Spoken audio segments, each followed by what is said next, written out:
দেখুন বন্ধুরা, ইতিমধ্যে পৌঁছে গেছি বিদরঙ্কা শপিং মলে, যেখানে পোল্যান্ডের বেশিরভাগ মানুষই এই বিদরঙ্কা থেকে মার্কেটিং করে। এখানে জিনিসপত্রের দাম খুবই কম, আমাদের ইন্ডিয়ার তুলনায় অনেক কম।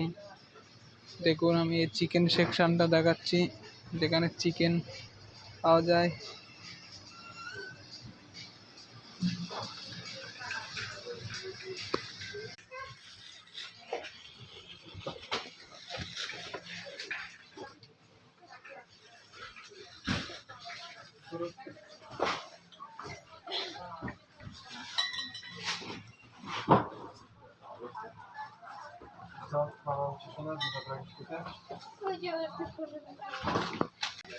দেখুন, একটা বাঁধাকপি 3 টাকা 4 জৌলতি।